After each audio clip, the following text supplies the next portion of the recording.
So what happened is 1 year for the holidays, I've made hand-drawn cards for everybody's presents to go along with it, and I came up with nicknames for everybody, and it's still the last name on it. So it was like my brother was Science Ehrenberg, and one of my other brothers was Snacks Ehrenberg, and my dad was Scuba, and it just stuck. So that's why the whole family. Yeah, it just stuck, and I drew pictures of everybody doing their favorite activities. So for him, it was him swimming laps. Just his head with the snorkel and a pool. Yeah, and I think it was my sister thought it was really funny, so she just kept calling him that, and it just ended up sticking. But yeah, that was probably like 5 or 6 years ago for the holidays.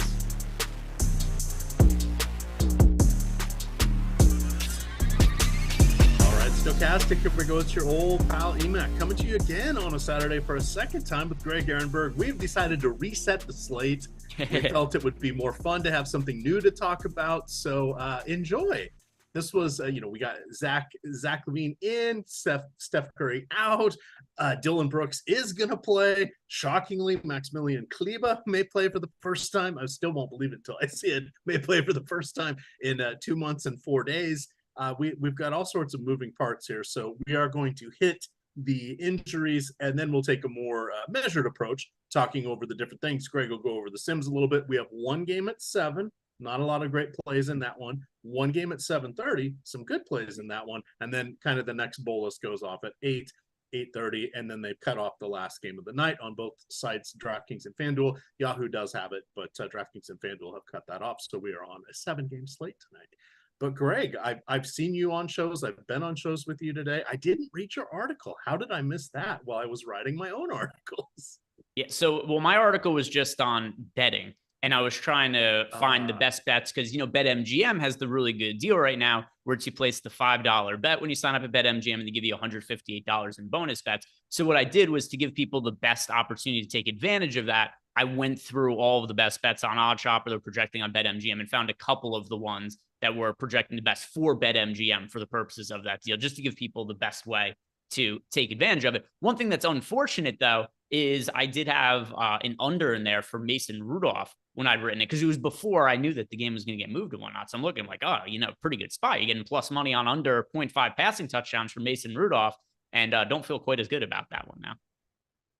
No, that with that game moving from Sunday to Monday, those 24 hours did make a difference. The under went up almost 4.5 points, I think is what it was. The temperature is going up 15 or 20 degrees. So big difference. I thought there was a chance they'd move the Buffalo game if they were going to move anything, just because of that. I mean, we're talking dangerous conditions. Well, they did move that game. I'm sorry, Kansas City. Buffalo. So I had Buffalo because they had their ones moved last year. Gotcha. So here's what's different. So we've got the game tonight between Kansas City and Miami. But what's different about that game compared to the game between the Bills and the Steelers that was originally scheduled to be tomorrow is the weather's bad to the point where they're shutting the roads down, so people can't travel to the game. So the difference is for tonight's game, the people are going to be in unsafe conditions because it's so cold out. The NFL doesn't actually give a shit about the people. It's tomorrow they're physically unable to make it to the game, which is an issue with concession sales and ticket sales and people actually showing up to the game. So the difference today, the people are just generally unsafe. Tomorrow, they weren't physically able to make it to the game, which had an impact, which would have had an impact on revenue. Today, it's fine. It's just people are just going to be cold. Gotcha. Okay, well, thank goodness the almighty dollar will keep us warm. All right, let's hit this one. The first game, there's a couple injuries, but this one isn't going to impact us much. You have Dylan Brooks is back. He's missed 10 games. Jeff Green is playing on the back-to-back. We know that the Houston Rockets played a lot of minutes last night. They also had an overtime game on Wednesday. So they've been playing some hefty minutes here. If this one has any signs of a blowout, it wouldn't surprise me if their key players are capped midway through the fourth quarter, if not sooner. So this is kind of a risky game. In turn, on the other side, that's going to cause issues with Boston. If they put the hammer down early, their guys aren't going to need to play either. Both these teams play on Monday. The Wizards, that's actually an interesting game because most everybody's healthy. So let's set that one aside for the moment here. Oklahoma City, Orlando, Greg, nothing overly crazy other than everybody's out for the Magic. Wendell Carter Jr., Franz Wagner, Joe Ingles, Gary Harris, Markelle Fultz, they're all out. Isaac is back. He missed the last 10 games with the hamstring. Suggs feeling better from his illness that held him to 14 minutes last night. So that kind of brings a few people back, but there's a lot of moving parts there. You've got Draymond and Curry and Moody out. That was something that was not expected. Unless Vegas did, because that line only went to plus 13.5 for Golden State, and it was plus 11.5 prior to those changes. We're still waiting on news about Jalen Brunson, but we do know on the Memphis side of that game, Ja Morant obviously out. Marcus Smart out with the hand injury that you pointed out this morning. Bismack Biyombo was cut. Derrick Rose is out. Desmond Bane all but assuredly out if he has not officially been ruled out now with an ankle injury. Sandy Aldama is going to miss another game with his knee injury. And then popping up out of nowhere, Jaren Jackson Jr. is doubtful with the knee injury. That came after we did the show this morning. So I don't expect him to play either. Which just means there's going to be oodles and oodles of options and value coming from Memphis, because even though the New York Knicks now have, in the 6 games that OG Anunoby has played, Greg, they have a 104 defensive efficiency rating in those 6 games, best in the league by almost 3 points. The next closest team after that was Minnesota. The next one after that is 6 points away. So he's made a dramatic impact, but their value is so cheap. Even if Memphis only manages 95 points tonight, we should be okay, because we're not even on the reserves, Greg. We're on the understudies at this point. This is the Saturday matinee. This is the one you bring the kids to. You get to have popcorn in the theater. This is just a disaster of a game here. They're missing their entire starting lineup plus 2 of their best 3 reserves if we bring in Brandon Clark and Steven Adams into the mix as well. Just surprising. On that one. And then we know officially Zion is ruled out. We're still awaiting word on Trey Murphy, Brandon Ingram, and CJ McCollum. Those 3 would be for rest. The latter 2 we kind of think are going to play, but again, this is a back-to-back and they play again on Monday. And then let's see, Dallas, the only thing interesting on Dallas was Kleba is likely to play tonight. We still don't have official word on Lively. I'm guessing he'll miss another game. And then Green is questionable with an illness. And then the last one, Bulls, this was a big mover with Levine playing tonight. We still know Wemby's out and Doug McBuckets is out. But those are the moving parts on this one. Does anything dramatically make you want to, or who are we spending on, Greg?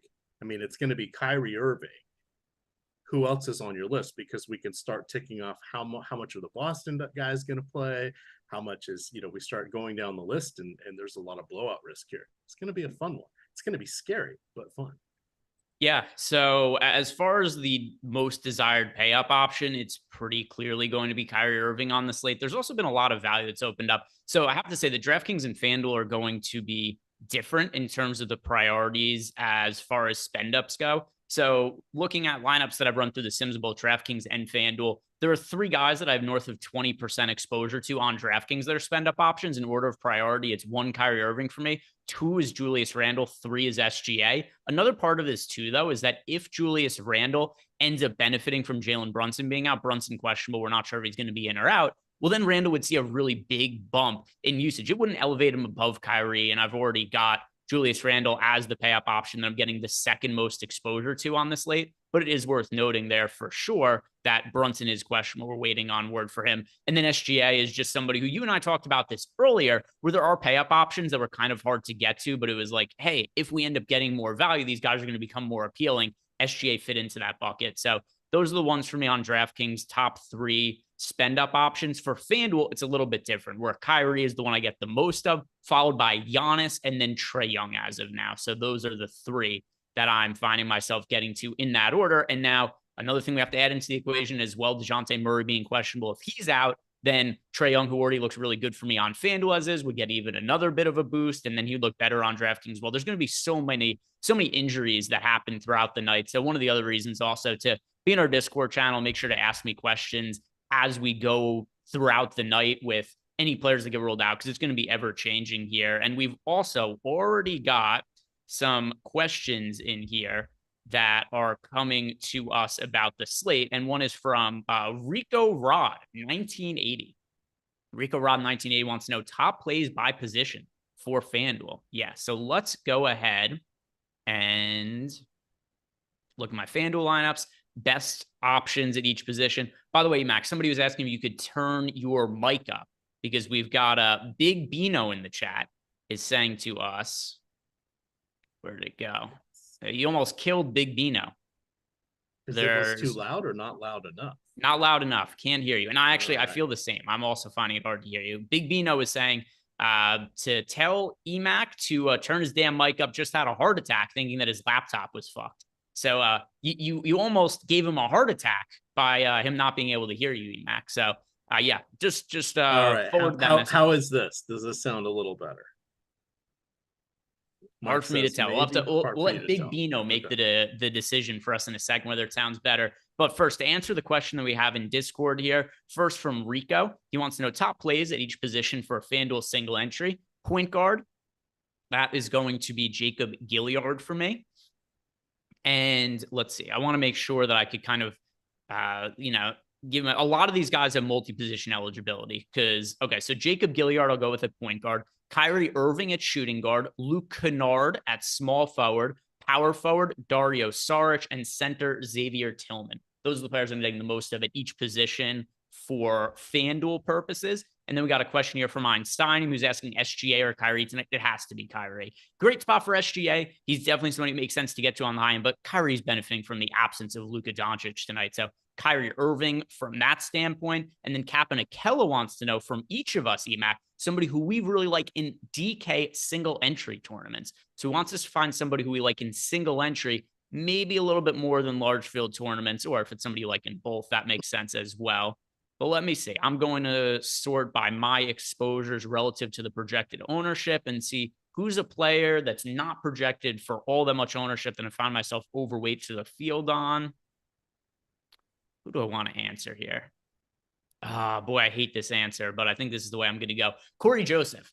He is only projected for 16% ownership. We know Steph Curry's out. There's going to be a lot of opportunity for extra minutes there for the Golden State Warriors. So give me Corey Joseph as a single entry play, who I'm about 2x the field on right now. I've got exposure to him in the 30s where he's projected for 16% ownership. For yourself, EMac, to answer that question, who's somebody that you are eyeing for a single entry option?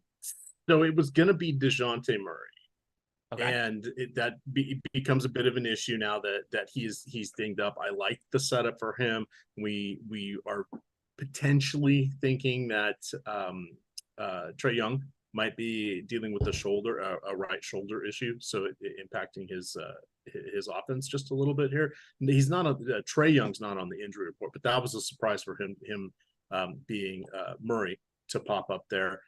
Outside of that, I mean, you start to look at I think SGA becomes reasonable, but people are going to try to get up there and spend. So I think I'm going to hope that Jalen Brunson plays and we take Julius Randle. Okay. Is kind of where I'm defaulting to that, because if Brunson's out, then Randall's popular, right? All these folks get popular for one reason or another, and we're not alone on SGA because we're going to have money to spend, and people tend to reach up for that one. So I would say Jalen Brunson would be number one, maybe a Chet Holmgren as number two. All right. So we got that question answered there from Captain Akella. And then a Chalupas and Chicken is asking us, who are the must play value guys that won't burn you tonight? Well, I can't promise they're not going to burn us, but EMac, who are the DraftKings value plays that we view as like the must-haves today? However we want to take that to mean, who are the must-have value options? All right, so I'm loading it up here. I like to look at this two different ways, and I like to look at it both by value, meaning point per dollar is something I look at a lot. I think Luke Kennard is relatively safe. We know he can at least get his own shot off. He can't drive very well and he doesn't do much else, but he can move laterally and do a few things that he doesn't have to catch the ball in the perfect spot to get his shot off. So I don't think he's going to be too disappointing. I like Irvin. I can't believe he's going to be higher than 29.8% owned. I'm guessing as we lock in a little bit more information. I figured he'd be on close to half the lineups. I'd like to have him on half my lineups, but I think he is an important cog in all of this here. And then the guy, how about the guy I'm nervous of the most? Let's flip this just a touch, and then we'll give. So, by the way, it wasn't who's most nervous. Just wants to know who are the value plays that he thinks we must have. Yes, today. Here's one I think is a trap. Okay, Jacob Gilliard. I disagree because when I run everything through the Sims, it gives me 1,000,000% of him. But is he going to score tonight? Have you looked? Forgetting the numbers, this is the IKB. Have you seen his scoring figures? They're horrendous. Last night he didn't even make a bucket. He made 2 attempts. He didn't start last night though. That is true. The other thing that a lot of times we'll talk about, and this is where I feel better about Xavier Tillman. Now I'm a little nervous part is he plays center. We got a lot of centers, but I think he's a pretty safe option here. We've seen him go 30 plus each of the last 2 games, 1 start, 1 not a start. He definitely gets the rebounds and he's good inside of 15 to 17 feet. So he is someone that I think is one of your safer plays among these. I've talked before on the shows where I get nervous when so many players are gone or missing from a team that the offense just implodes. And that is a risk tonight because of the New York defense being so good. But New York has played a ton of games in the last 2 weeks. And I think that even though their defense is great, we could see them call off the Dogs just a little bit if they get enough of a lead. If we get a quarter and a half of mop-up duty, we're going to have, 110, 115 defensive efficiency from New York, not 104. And that's going to be a big difference for those who are in there as well. So I don't think this is a spot where we see the Memphis offense implode like we have seen with a couple other teams this season. There's always that risk, but I think their prices are so low again. If they get 90 points as a team, which would kind of be imploding, they're going to be okay. An implosion for this was be they don't make it out of the low 80s, which is a possibility tonight because we've seen that too in the NBA this year. Is that a better answer, Greg? We're letting Greg adjudicate. Greg is the judge or the arbiter of all things, I believe your Twitter bio says. Yeah, no. So I think my Twitter. I don't actually. What is my Twitter bio? So what is I am. No, I'm Greg from Twitter. My Twitter bio now. That's what it says. So it is a little bit different now. So for me, can't miss. Have a fancy word in there. Let's see. So, by the way, one thing, too, I get to a lot of Jacob Gilliard, but so does the field. He is projected for 47% ownership, and I have 40% of them. So it's not like some guy who I've made some massively different stand than the field. The guys who are cheap that I'm getting to the most of overall on the slate is, for me, the 2 value options I have the most of, Zaire Williams and Dario Saric. Saric, I assume, is going to start again for the Golden State Warriors, and there's extra usage there with Steph Curry out. We saw Saric move into the starting lineup last night and play fairly well, and he's not been priced up on DraftKings or FanDuel. So Saric, then Zaire Williams, just because of all the players who are out from Memphis. So those are the 2 value options I have the most exposure to, Zaire Williams and Dario Saric. All right. It turns out for me, if I do half of my little tweaking, I'm going to be at 35% on Gilliard. I'm going to be double that, 70% on Luke Kennard. Saric, I'm going to be about 80%. And oh, dear God, I must have done something wrong because Zaire Williams is on 90% of my lineups. That feels a little bit aggressive there. That's fine. But taking a peek into the shooting guard, small forward eligibility, that makes him eligible for 5 spots on DraftKings because he gets the 2 guard spots in the utility slot as well. So that is probably why he's getting up there. Our 32 points for him might be a little bit aggressive, but I think that's more of a 75th percentile outcome than like a median projection, but he can still attain it. There's paths to that. I don't see him getting less than 25. Less than 22. But it's those next handful of points. He needs to put the old biscuit in the basket, Greg, because he doesn't do a lot in the other categories. I'm kind of interested to see. All right, let's pull up the on-off court numbers for the Memphis Grizzlies, and then Oh, we got some super chats there also, EMac, so you could pull those up after I do this. Yep. But I want to look at the Grizzlies on-off court numbers. I don't even know what kind of sample size we're going to have this year, but I'm curious if we take Jaren Jackson, Marcus Smart, Ja Morant, and Desmond Bane all off the court to see what the usage numbers look like for the Grizzlies. Because I hear what you're saying, where it's like, oh, this guy doesn't really score, which that could be said about everybody who's going to be active for the Grizzlies today. But the reality is somebody's going to have to shoot the basket for them today. And I'm curious to look at these numbers and see which way that would potentially lead us. This is a lot of guys off the court for them. Morant hasn't played a whole lot of minutes this year as is, but here we go. All right, so Jaren Jackson Jr., Marcus Smart, Desmond Bane, Ja Morant, all off the court. And we have, listen to this, EMac. This might make you feel a little bit better. With all those guys off the court this year, Zaire Williams has a 28% usage rate. 28% usage rate, and that has led to not a mass amount of fantasy points for him. Still only about a fantasy point per minute, 0.94, but he's taking a lot of shots. If you're looking at a guy who's going to score about a fantasy point per minute, and then if we expect that he's going to play north of 30 minutes with all these guys out, I don't think that's unreasonable to expect north of 30 fantasy points for him as a projection. Okay. I'm good. I'm good with that. Yes, I'm fine. I don't want to split hairs here. Hitting on quickly on the super chats. Olrat, $2. This one's for producer Mike. Should I play the New Orleans at New Orleans game? I'm not sure who to play. How is New Orleans playing at New Orleans? Too many people are out to have an in-game scrimmage, and there's a perfectly viable team in town taking them on. So that is for that.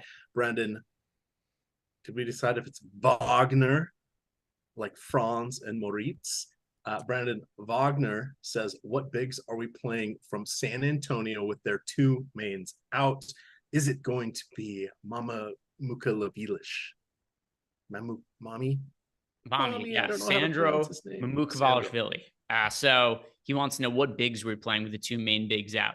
So you and I hit on this earlier, and obviously at first glance you go, oh my God, Wemby's out. There has to be so much value in the front court for the Spurs, until you realize that because he's been limited as of late, there aren't that many minutes to give to other. He played 19 minutes yesterday. I know he scored a ton of fantasy points in those minutes because that's what he's been doing, but this is what we're actually filling as far as playing time for the Spurs. Last night, we saw 19 and a half minutes out of Wemby. He scores 46.25 fantasy points. The game before, he plays 21 minutes and scores over 50 fantasy points. So you're not actually filling that much playing time. So on a guy like Mamukavalishvili, he's $4,300, center only eligible. I got to him in 3% of my lineups. That made him the big man I got the most of from the Spurs, but he's not a priority. We're not giving that many extra minutes out to guys. Wemby hasn't been playing all that much, and this is a slate with a ton of value. So the answer here, if it has to be somebody, it would be Mamukavalishvili, but I don't think it has to be anybody. It doesn't have to be anybody. I think the real answer should be nobody, especially if you're only playing one lineup.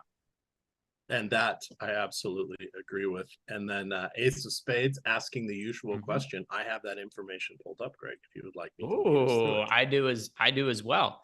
So right. tiers, which we have to get EMac playing tiers because this is right up EMac's alley. It's a timing thing. I used to. You don't have to worry about late swap or anything. You just build a couple lineups. You get some crowns achievements, I assume. Are there as frustrated as I was with last night's NBA, perhaps I need to shake it up a little bit and move back to the tier street. So tiers, tier one, pretty simple. I like Giannis the most here by a pretty wide margin over SGA and Tatum. Tier two, another one we only have two guys to choose from in tier two, Kyrie Irving and Paulo Banchero. Desmond Bane and Wemby both in this tier, they're out. So Kyrie Irving in tier two. Tier three is going to be, once again, is there somebody out, at least one player in every single tier tonight?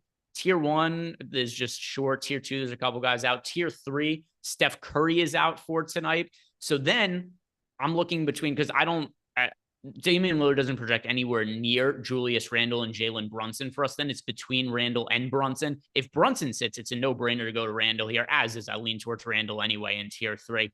Tier four, where we actually don't have anybody out in this tier, we've got Şengün to look at. We've got Kyle Kuzma. Those are the two players projecting north of 40 fantasy points. And then everybody else is quite a bit lower than that. I prefer Kyle Kuzma between them. Tier five, I'm going to go with Vooch in tier five, and then tier six, where we have a whole bunch of options to go to. Let's see. Which way do I want to go? This would have been easier if Levine was out, because then I would have had some real strong leans here. I would have loved DeMar DeRozan in tier 6 if Vooch was out. I mean, if Levine was out. I'm still going to go towards DeRozan. I think they could potentially limit Levine's playing time at the tail end of a back-to-back. But this is you could go to DeRozan, or you could go to Jalen Johnson, you could go to Keldon Johnson. There's a lot of different ways to go. I'm going to go to DeRozan now. Yep, and a couple of counterpoints. Tier 5, I think Kobe White is actually a decent option here for the same reason you mentioned, where I think that Levine's minutes could be limited just a little bit here. And then I've got for tier 2, I got a bucket of cold water to throw on Paulo Banchero here. So I wrote him up in the Odd Shopper, pointed him out as someone to take the under on his 42.5 PRA. And some of the key things you want to know in that is over the last 10 games, Oklahoma City has a 112 defensive efficiency rating, which is the 5th best in the league. So that means they allow 112.4 points per 100 possessions. In his last 2 games, Banchero has 39 and 23 PRA. Okay, well, he didn't play as many minutes. In the 3 before that, he has 49, 53, and 52. Oh my God, he's crushing it. But he also averaged almost 44 minutes in those games. If you reach all the way back, you go 17 games back, which was sort of an arbitrary cutoff, he is comfortably coming in just below the PRA. Now, again, that's a median outcome. He is 8. He's gone over it 8 of the 17 times, so it's only 47%. But remember, this is a range of outcomes here. I could see if Orlando gets curb stomped, we could see him come out of the game early. It's asking for a lot for, even though he was the number 1 pick last year, and he's literally improved on every metric across his stat sheet, advanced and basic. I don't think this is a spot, and that was a number I thought was hanging out there. I also bet that under last night on Prize Picks, and I got that. Sadly, I bet the over on the Wemby fantasy points. He missed it. If he would have just got another block or a rebound or something, I would have got it. But sadly, he did not get there. But I've been going more for the unders, Greg, because that's where the value is. We talk about Odd Shopper. You go over to Odd Shopper and you see just a whole litany, a whole list of everything. Take the unders, take the unders. You know what? You just got to twist your mind a little bit. Remember that you want to take the overs. The schlubs want to take the overs. The books know we want to take the overs. They make them as high as they can, and they put the juice on them. So it's not like the unders are gimmies by any stretch. But if you find good spots where, hey, this could be something where someone misses a rotation. Hey, this person's a little bit hurt. Hey, it's the 3rd game in 4 nights. If they're winning or losing big, this person's probably coming off. Those are the little edges you can get. And shockingly, I picked 4 of my 5 of my 6 were unders, and they all hit with the exception of the Wemby over. So I did not get my 6 out of 6, 20 into 500. It's very sad. Very sad, but it's a good theory. It's a good theory. Thoughts and prayers there. By the way, related to Wemby, somebody in chat had asked us, it was, where was it? The Black Mamba 8724 wants to know, how is Barlow not a smash? It's just what we were talking about before. There aren't that many minutes to give to other guys. Also, Barlow isn't a great fantasy producer for a big man. He scores less than a fantasy point per minute. So let's say that I think it's kind of hard to know exactly what the Spurs are going to do with their center minutes, but let's reasonably say that they're going to do a split, like 24 minutes for Barlow and 24 minutes for Mamu Kavaljvili. If we're going to assume that Barlow, which he's a guy who scores less than a fantasy point per minute. Okay, so if we're giving him 24 minutes, then where do you land on him? Well, if you're giving him 24 minutes, a guy who scores less than a fantasy point per minute, you're looking at about 22 fantasy points for Dominic Barlow. Guess what our projection is on him, EMac? 22 fantasy points. He's also $4,500 on a slate with a ton of value. That's why he's not a smash. He's going to be splitting center minutes here with Mamu Kavaljvili. Neither of them are exceptional fantasy producers, and there's better value elsewhere. And he's at a position in center and only center eligible, which is one of the positions that typically tends to have some of the best value, the best points per minute guys. So that's why Barlow isn't rating out all that well for tonight.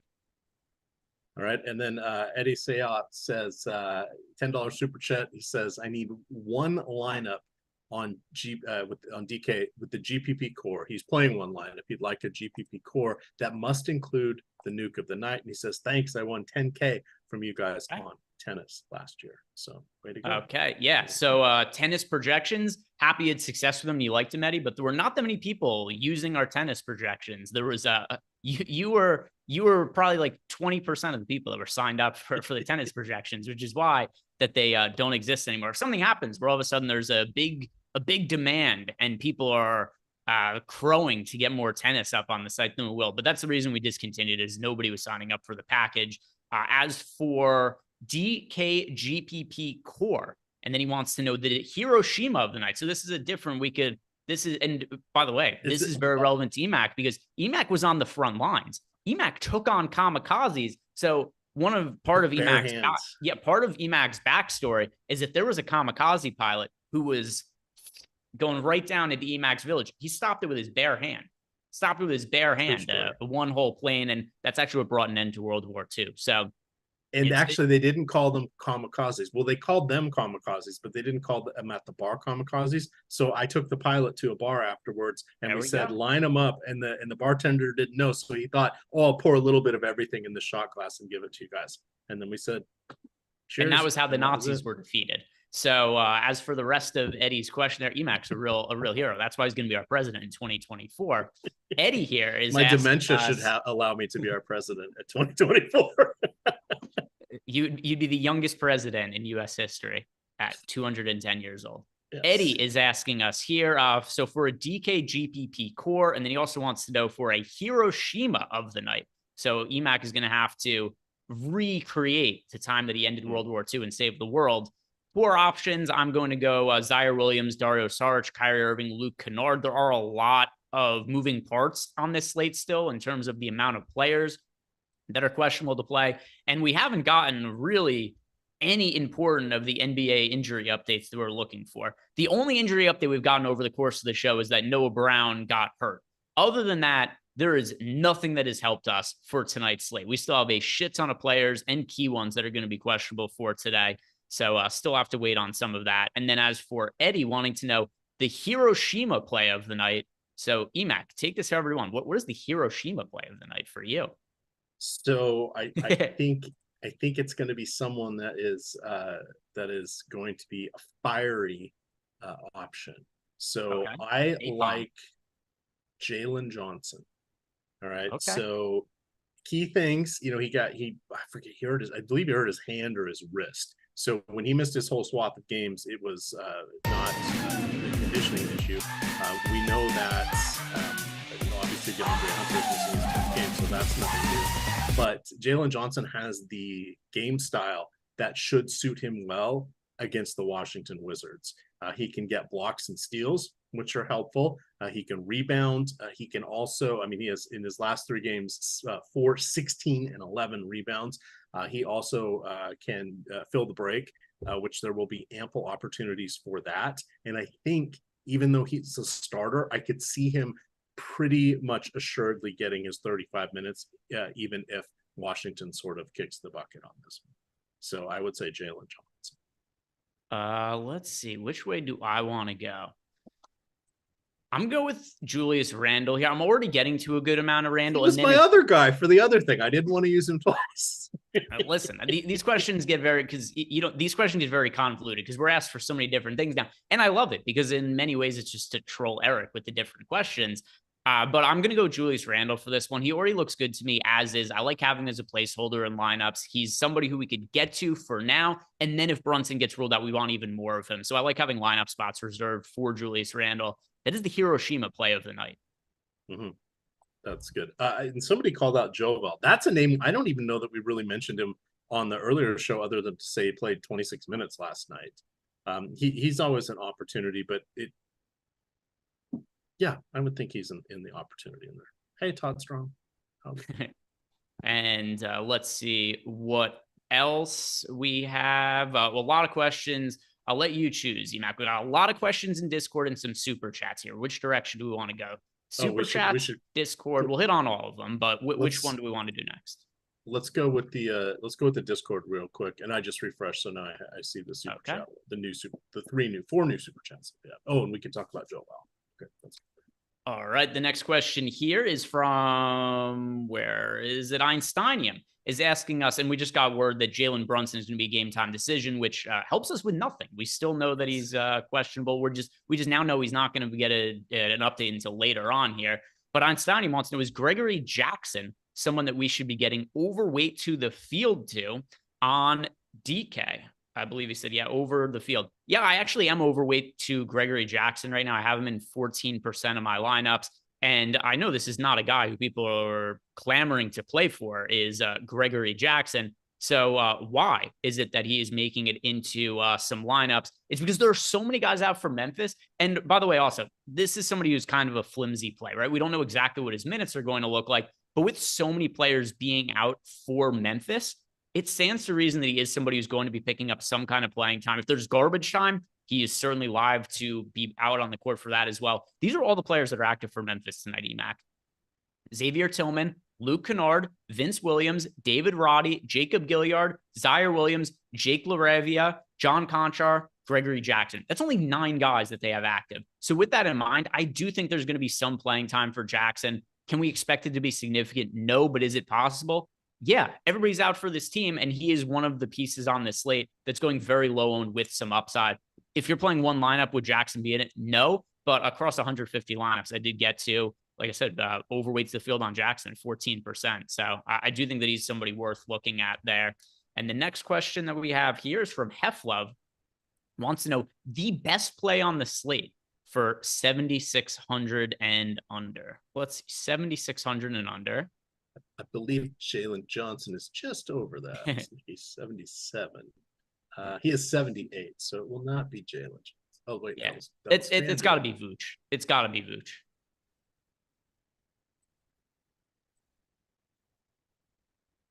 If it could be any position, then Vooch. If you already have Vooch in your lineup, then I'll say DeRozan. So Bulls guy either way. I do definitely think there's a chance that they somewhat limit Levine's minutes, and that would lead to a more usage for some of these other guys. So Vooch is what I'm going to go with there. Good call out. I have zero issue with that. Super chat time?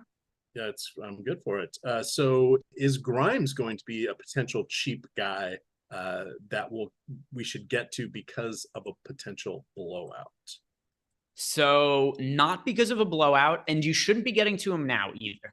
The scenario where you want to be playing Quentin Grimes is if Jalen Brunson is out, because that's when all of a sudden Miles McBride and Quentin Grimes are going to have to play minutes. So for now, no on Grimes, but he becomes viable if Brunson is rolled out. All right. Any Joval love tonight? I would like to be above the field a little bit. I am not playing anybody in the first game, so I'm really going to be focusing on mixing and matching some things when we get off. But wherever he's at, I would like to be over. On DraftKings, you can play 2 centers, which is always helpful. I would like to be around 30%. I'm not sure where we landed on the field, but I think he's someone that is on the short list.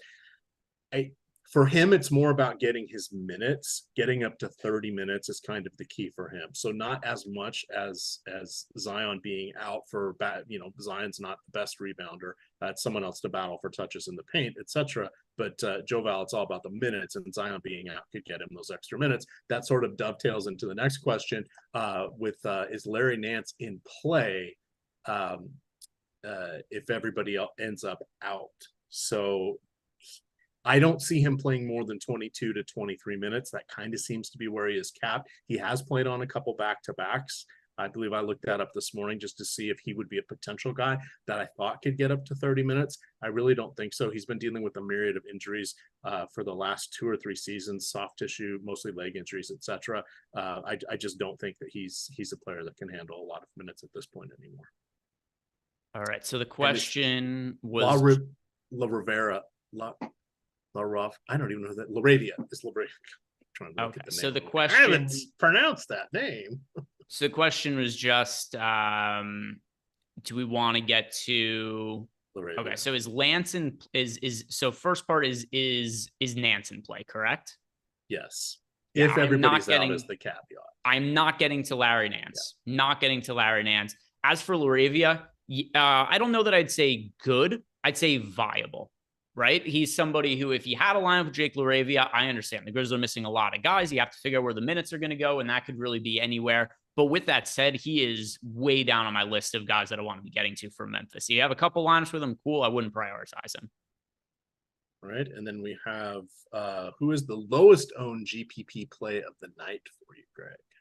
There was also one as well where somebody asked if we like Jonas Valanciunas tonight, and that is a no for me. There's a lot of guys that project better around that price range. Yes, and that was where I said I wanted him on 30% of my lineups tonight. So we are diverging on that. Hey, we're disagreeing. All good. Everybody should have different opinions, or else we would all play the exact same players in every lineup. I've learned that happens in DK single entry double ups in cash. It's kind of frustrating. Lowest owned GPP play, probably Gregory Jackson. Jackson project for 9% ownership. As far as a guy I have double-digit exposure to that I can make like a real strong case for, I'm going to go with Jackson. I would say Vince Williams Jr. He is 5,600. I think that's enough of a point per dollar break point tonight. He's at 5.1, which is right where people start falling out of lineups. If you just run unencumbered crunches or optimizer stuff, he's not going to be picked up probably until you knock it down to about 65% player cap. But I think he is someone with small forward and power forward eligibility. He does have, if we look back into the end of December, a few games with some good rebounding numbers. He's another guy that doesn't quite score as much as I would like to see, or he doesn't look for his own shot. That could change a little bit tonight and get him those 4 to 6 extra points from scoring. And all of a sudden we could be looking at a 35 fantasy point game. So he's kind of someone I like as an off the board play. Let's see. Vince, I don't have an issue with that. I've got some lineups with him as well. And same situation, right? We've got a lot of guys out for the Memphis Grizzlies. Points per dollar, is he the best play on the slate? No, but it's certainly not crazy to think he could go out with all the guys being out for the Memphis Grizzlies and he could play like 38 minutes or something like that. And where's the usage going to go? We don't exactly know. Zaire Williams leads the team in usage with all these players off the court, which I don't think we could confidently say is going to be the case, infinitely in this situation. All right. Did you see there's a poll? Is my birth name your old pal EMac or your Olay pal EMac? Well, I have the answer for that. I'm your Olay pal EMac on Cinco de Mayo. I'm going to say his birth name is Erica, and EMac actually used to be a lady. Why, Greg? How did you know? No, Adam's out. Experience. Always the giveaway. No, I'm now officially your old pal EMac. I said when I started the shtick of being your old pal because I was already older than everybody, I should say no. There's no D. It's OL apostrophe. But if I'm doing this when I'm 50, I'll be your old pal. I am now your old pal. So things have evolved, Greg. Not technology wise, just naming conventions. We got by the way, a ton of Discord questions that came in. Okay. So we'll start to look at some of these. Eric just real quick, Andrew Wiggins is starting, Dario Saric is starting, and Brandon Podziemski is starting. Oh, so let's see. So what are they? Yeah, so we've got nothing, and Looney's still starting at center, by the way. So Podziemski is starting at point guard. We've got Looney there at center, Saric in the front court. Doesn't really change anything there. What was expected in the absence of Steph Curry, who is resting for tonight. And let's see the other questions we have coming in here. Eric M wants to know our favorite leverage play for a DK single entry. Leverage. So I don't know that there's one player that I would call a leverage option per se. Maybe we could make a case for Corey Joseph because Corey Joseph could end up taking away minutes from one of the more popular Warriors guys. So I'll go for leverage option. Corey Joseph is somebody I'm overweight to at a low price and low ownership. Corey Joseph. Is there anybody that you look at that you would consider leverage, EMac? No, because when I think of leverage, I think of like a real direct play. And I think so many of our good plays today, they're good because people are missing. And that kind of makes it hard. Perhaps you could look at maybe a Kobe White, but even then, I don't think Levine is overly popular. But you try to go something down that route, but I don't really see any tonight for what I like to call the definition. Yeah, that's why I went with Corey Joseph because there are a number of popular Warriors starters. And, maybe Corey Joseph comes off the bench, plays well. We know Steph Curry's out. There's extra opportunity for him. So that's a way that I think we could go. But not too many players that I'd really call, like, to your answer there, traditional leverage plays, EMac, because this is a slate where there's so much value. We're just kind of trying to play the best overall points per dollar, guys. And the next question that we have in here is from Einsteinium. He says he knows if there's a lot of Memphis value, but he wants to know, is there a case to be made to go to Dallas value in a spot without Luka? Absolutely. Like, we should be loading up on Kyrie Irving tonight. Not that that's going to be anything that's, massively surprising to you there. But I mean, Kyrie Irving, somebody we should be getting a lot of exposure to. As far as the cheaper guys from Dallas, I think there's some interest in Dwight Powell in the front court. People have asked us about Mamou Kvalishvili. They've asked us about Dominic Barlow. I prefer Dwight Powell to those guys. And Tim Hardaway is really popular today, although I am underweight to Hardaway. He's definitely somebody in play. I think he's a little bit overowned at 45%. But as far as the other guys go, they're not that cheap, right? Josh Green is 4,500. Jaden Hardy is 4,600. They don't look quite as good as the Memphis guys because Memphis has so many players out. Memphis is the equivalent of if we had Kyrie Irving, Luka Doncic, and Tim Hardaway Jr. out for the Mavericks. So with Kyrie in, I don't really like some of these cheap guys quite as much for them, especially when, like I said, like Josh Green's priced up a little bit, as is Jaden Hardy. Right. Plus, we've seen Lively out for 5 games now. We've seen X amount for 6, right?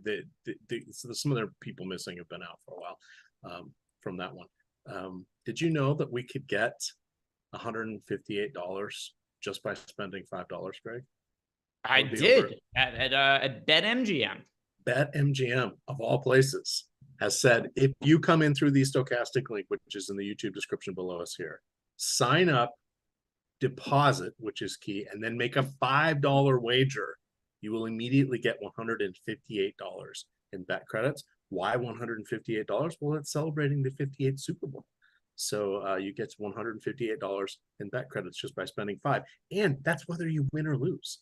No tricks up their sleeve on that one. So definitely check that out. It's a good way to get in the door and have a little cash in your pocket. And if you are thrifty with it, you might still have a little cash left by the time the Super Bowl runs around, but you're going to want to act quickly on this one. We know these these opportunities tend to go away. I think this one will be good through the Super Bowl just based on how they're doing it. So you probably got a couple weeks, but act now, build up that bankroll and get ready to spring upon the sports books for the Super Bowl.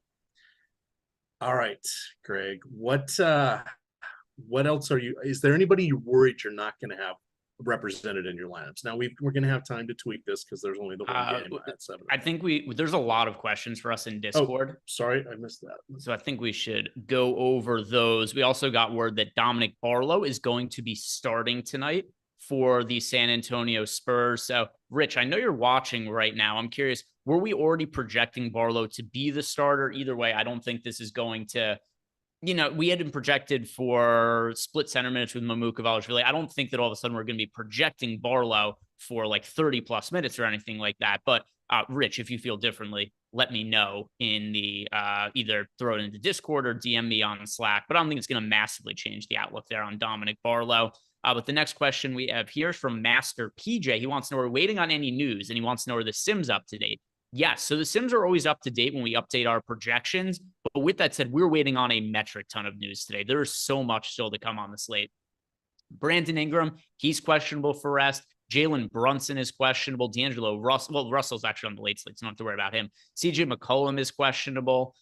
We've got Josh Green is questionable for Dallas. That could also open up a little bit more potential value for Dallas.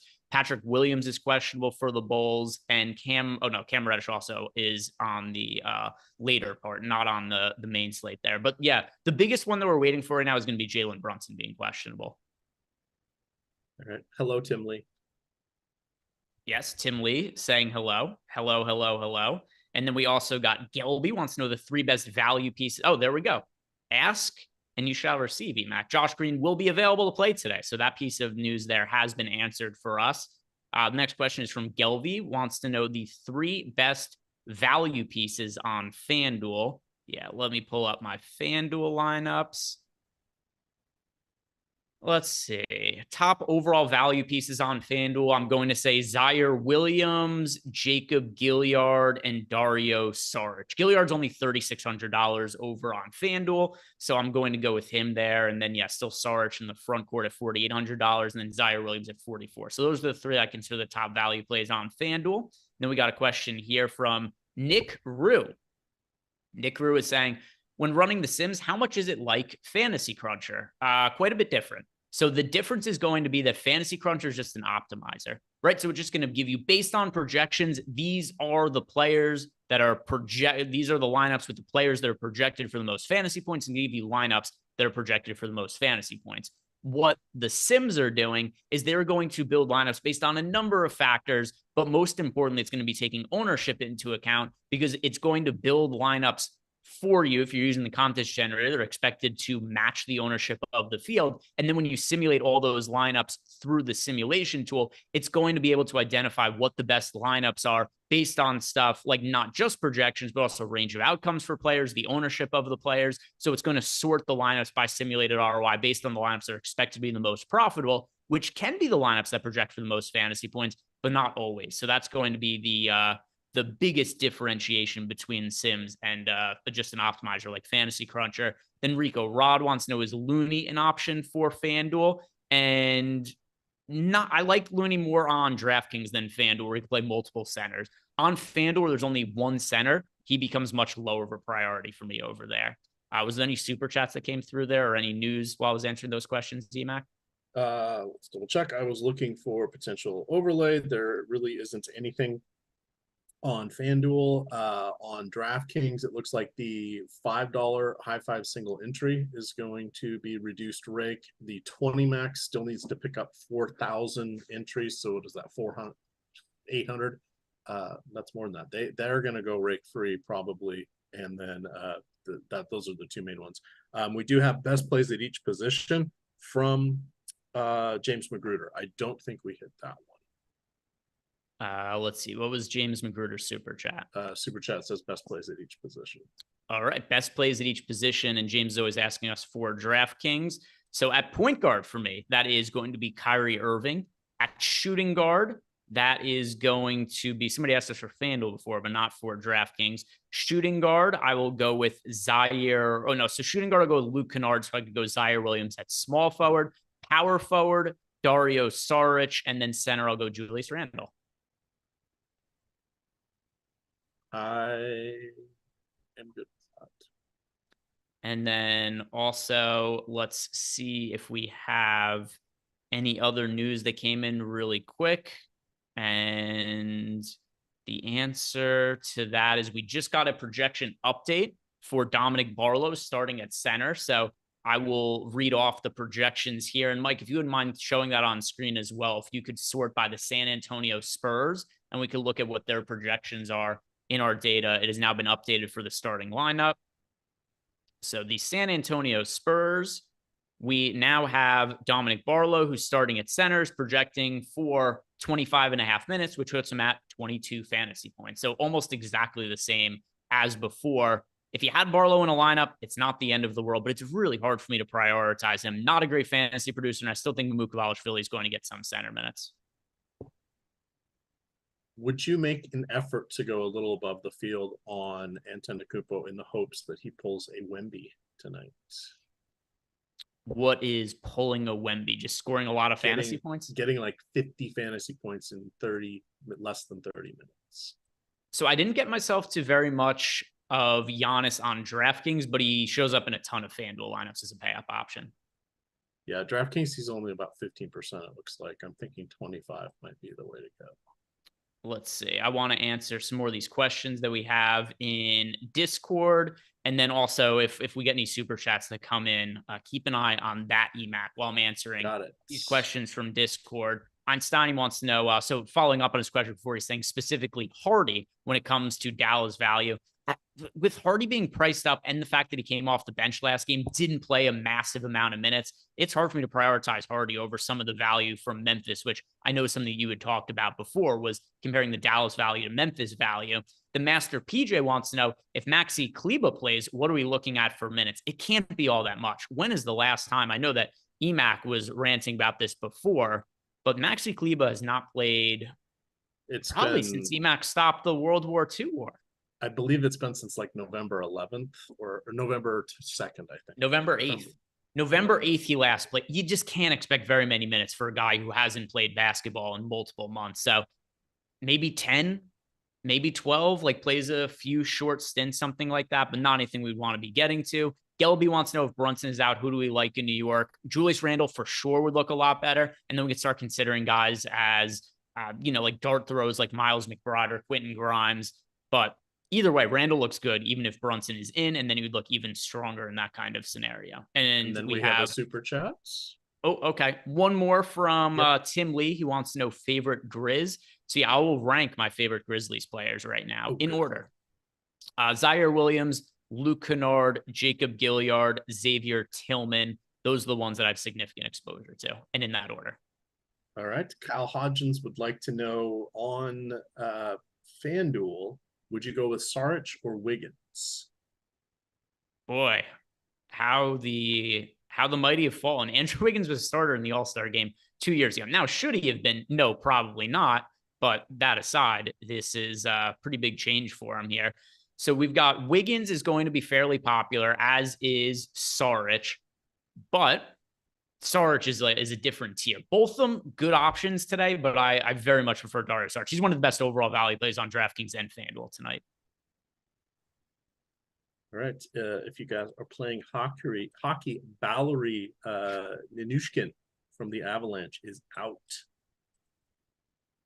Good to know. Good to know. Just hot swap it to Jason Robertson. His name is Valerie Ninushkin? Something along those lines. All right. I never have to say hockey names out loud, thank God. All right. But I know what you mean. It's how you say it in your head. That's yes, a lady. Valerie Ninushkin. That is a Russian lady order in the mail. It could be. Da. Vaspidanya. I think he is in tiers. I do play hockey tiers. There you go. All right. So we've got EMac building out his NHL tiers lineups, which is something that I guess if I would have thought about, I would have known existed, but it's not something that I had put any thought into, that NHL tiers is a thing. So EMac is working on that. We're all caught up here on questions as far as the super chats go. So once again, just to recap for everything for you guys, the players that overall are like the core guys that I get the most of at each site. DraftKings, I'm going to go Luke Kennard, Kyrie Irving, Dario Saric, Zaire Williams is the real core options for DraftKings. The FanDuel guys that we really want to be building around are a lot of the same names, but I'm going to throw Jacob Gilyard into that mix as well. Zaire Williams, Gilyard, Luke Kennard, Dario Saric, Kyrie Irving, and then Giannis also much stronger looking pay-up option for me on FanDuel than on DraftKings. DraftKings, my most rostered pay-up options in order were Kyrie Irving, followed by Julius Randle, then SGA.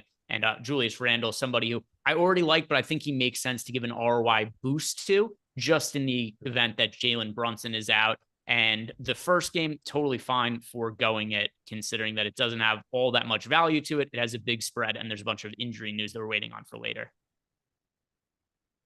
I concur on all of that. We got about, 90 seconds left here. So this was a good one. It was hopping, but both times when we analyzed this slate, it was interesting. Just checking to see. We shouldn't get any crazy news, right? With the hour before the next games. Well, Jalen Brunson. No. I meant sorry. In the next 48 seconds. Are you talking about basketball or hockey, by the way, also? Because I don't. No, I'm done. You put Braden Point in for tiers and it all works out. That's a global swap. It's enjoyable, Greg. The stochastic projections, I tell you, are good in so many sports. EMac is on trucks tiers.